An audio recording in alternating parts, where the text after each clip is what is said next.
नमस्कार, विंध्या टाइम्स में आपका स्वागत है। इस वक्त की बड़ी खबर, मध्य प्रदेश के विधानसभा सत्र के दौरान 22 फरवरी को कांग्रेस विधायक दल की बैठक बुलाई गई है। इस बार कमलनाथ कहीं न कहीं तमाम उन रणनीतियों को लेकर उतरेंगे जिस पर सत्ता पक्ष को घेरने की कोशिश होगी। 22 फरवरी से शुरू हो रहे बजट सत्र को लेकर 21 मार्च तक जो बजट सत्र चलेगा, इसके लिए विपक्ष ने रणनीति बनाना शुरू कर दी है। कमलनाथ के नेतृत्व में सदन में सरकार को घेरने की कोशिश होगी।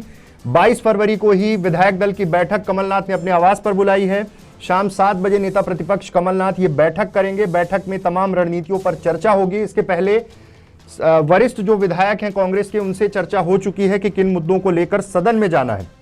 साथ ही साथ अध्यक्ष पद का चुनाव भी 22 फरवरी को होगा, इसलिए यह महत्वपूर्ण है।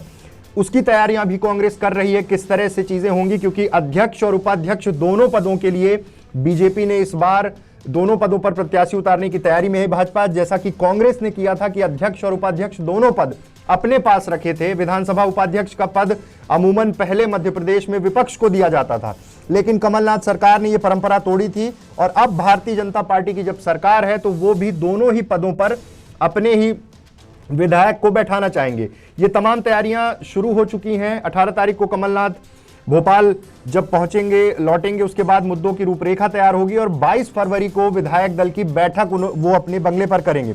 साथ ही साथ किसानों की कर्ज माफी के मुद्दे को लेकर सरकार को घेरने की कोशिश है। इसके साथ गेहूं उत्पादन प्रोत्साहन के 1600 का बजट प्रावधान होने के बाद भी किसानों को लाभ न देना, मंडी अधिनियम में संशोधन और किसानों को रियायती दर पर दी जाने वाली बिजली योजना से जुड़े मुद्दों पर कांग्रेस सरकार को घेरने का प्रयास करेगी।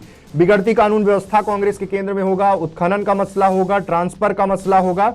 इस तरह से कोशिश यही है। लेकिन सवाल यह है कि मध्य प्रदेश में डीजल पेट्रोल के बढ़ते दामों को लेकर क्या होगा बजट सत्र में, उसके बाद क्या कुछ रियायतें मिलेंगी। साथ ही साथ सबसे बड़ी बात यह है कि विपक्ष इस मुद्दे को लेकर, जब डीजल पेट्रोल 100 रुपए हो गया है, तब माफ कीजिएगा, पेट्रोल का दाम जब 100 रुपए हो गया, तो अब क्या विपक्ष इसको लेकर कोई आक्रोशित होकर बड़ा आंदोलन करने की कोशिश करेगी कमलनाथ के नेतृत्व में? क्योंकि बीजेपी जब विपक्ष में थी, जब केंद्र में कांग्रेस की सरकार थी, तब लगातार मुखर होकर आंदोलन कर रही थी। अब क्या परिस्थितियां होंगी, ये देखना बहुत जरूरी है। फिलहाल 22 फरवरी को कमलनाथ ने बैठक बुलाई है, विधायकों की बैठक बुलाई है। उसके बाद तमाम रणनीतियां बजट सत्र को लेकर तैयार की जाएंगी। बहुत बहुत धन्यवाद।